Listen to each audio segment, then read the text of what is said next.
Mr. Speaker, I rise today to inform this Honorable House of the progress made towards the implementation of Bermuda's Economic Recovery Plan.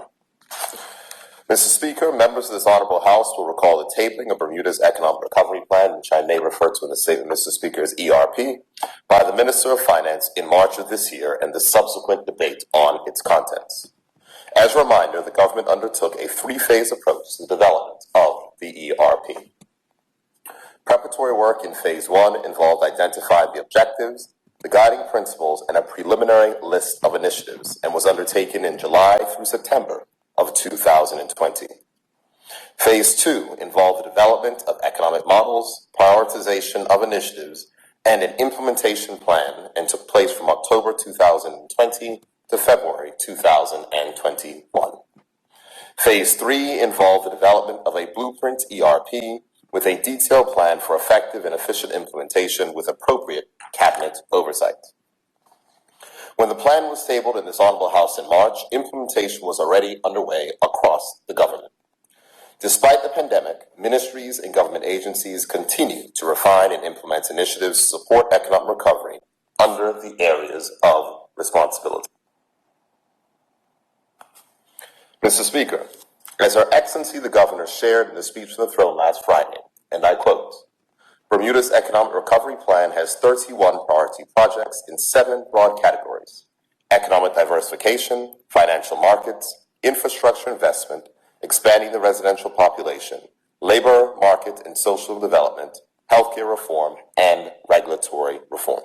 End quote.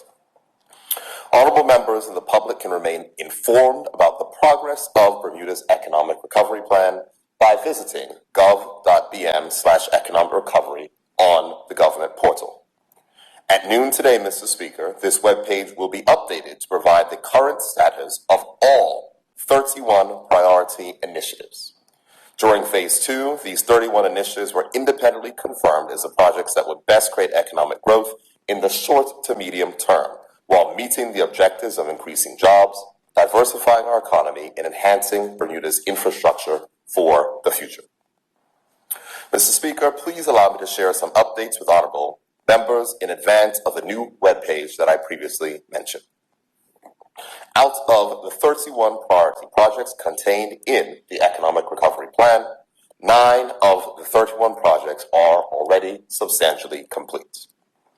Other projects, such as upgrading Bermuda's water and wastewater treatment infrastructure, Mr. Speaker, other projects such as upgrading Bermuda's water and waste treatment infrastructure, which incorporates replacing of the plant and equipment at Times Bay, have progress. This is a high priority infrastructure project for the government, given that the existing plan has now exceeded its useful life. As a result, a cross-ministry team is already on an accelerated path to replace key assets and components within the plant in the short term, with the ultimate goal of a fully refurbished and repurposed facility within the next 3 to 4 years. Mr. Speaker, another project that has progressed is, and I quote from the ERP, complete the shoreside facility to process fish caught in Bermuda. End quote. A business plan for a fisheries development center is being completed under a steering committee led by the Bermuda Economic Development Corporation, the Department of Environment and Natural Resources, and the Fishermen's Association of Bermuda.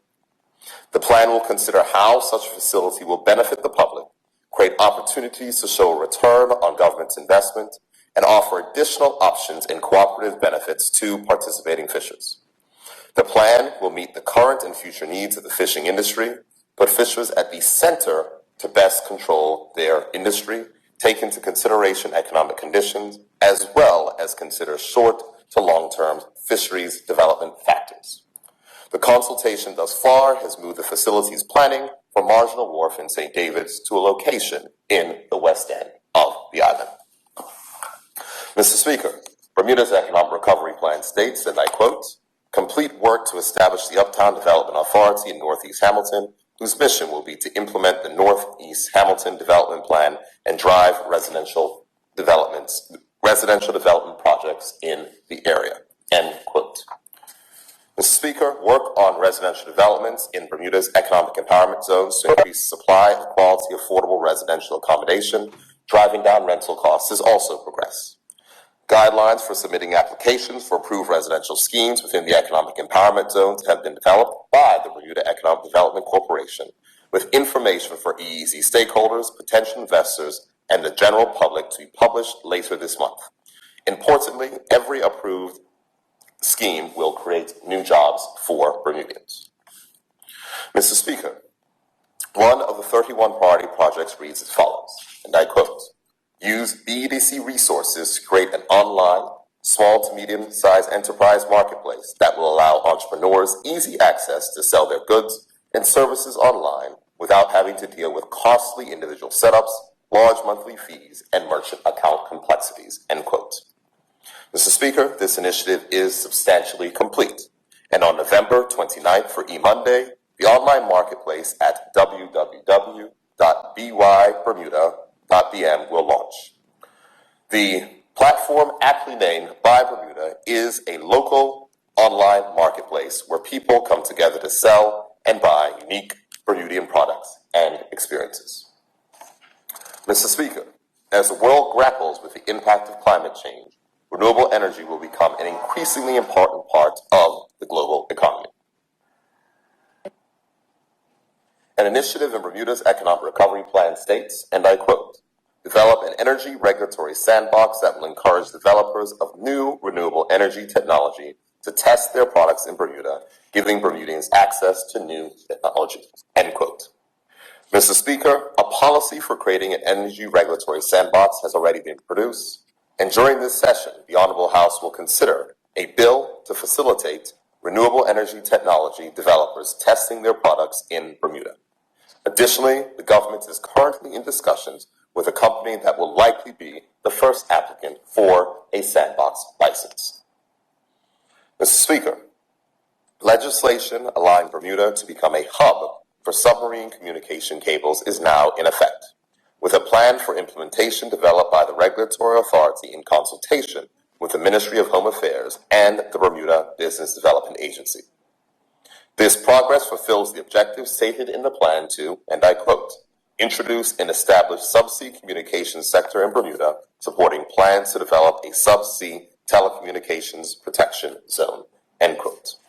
The regulatory authority of Bermuda is currently fielding inquiries for companies that are wishing to enter this space. And finally, Mr. Speaker, in the area of healthcare, Bermuda's Economic Recovery Plan states, and I quote, work with pharmacists, hospitals, and physicians to reduce the cost of medications, end quote. Legislation to pave the way for the establishment of a national drug formulary was passed by the legislature in the last session to achieve this objective. The Bermuda Health Council, using recommendations from the Pharmacy and Therapeutics Committee, will regulate the prices at which common essential medications, along with associated products and services used in medical treatments, are sold to the public, thereby reducing the largest out-of-pocket healthcare expenditure for a large segment of the community.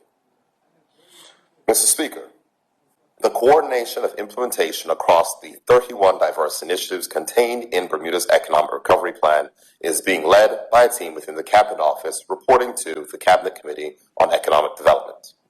The successful execution of these initiatives will ensure the island is appropriately prepared to recover economically and socially as we move beyond the COVID-19 pandemic.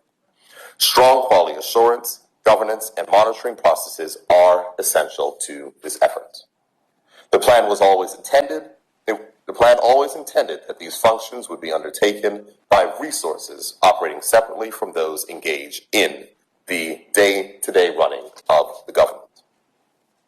Mr. Speaker, against this backdrop and with the assistance of Bermuda First, the government engaged with the Big Four consulting firms to determine the best way forward. Based on these collaborative discussions, KPMG was identified as the resource to launch the PMO. The initial contract valued at $144,000 plus expenses was finalized in September and provides a lead consultant with extensive experience in economic recovery. At the conclusion of the KPMG engagements, the consultants will deliver a project management plan complete with resource requirements, key milestones, and timelines and actions enabling required to progress the 31 initiatives which have not yet been complete, and a risk management regime to identify, prioritize, monitor, and where possible, mitigate risks. A Upon delivery of the project management plan, further resource decisions concerning the PMO will be determined. Mr. Speaker, as I stated in this Honorable House when we debated the plan in the last session, the PMO will be staffed by government and external resources with specific expertise. This may include a variety of consulting resources from a number of firms on an as-needed basis. The degree of support and expertise will inevitably vary based on the project, with all initiatives subject to milestones and deliverables. As evidenced by the progress made to date, which again, Mr. Speaker, the public can view this afternoon at gov.bm/economic recovery, ownership of each of the 31 initiatives has been assumed by the respective ministry or government agency that has been indicated in the plan. Public officers are focused on finalizing policies and implementing action plans. These steps are central to the project's success, and a mechanism has been put in place to track progress, and the PMO will update the new webpage every month. Mr. Speaker, while the future remains deeply uncertain given public health conditions and the state of the global economy, Bermuda's Economic Recovery Plan provides a blueprint for a successful recovery. Effective implementation is necessary to ensure Bermuda forges a new path to growth, employment, and greater equity. Thank you, Mr. Speaker.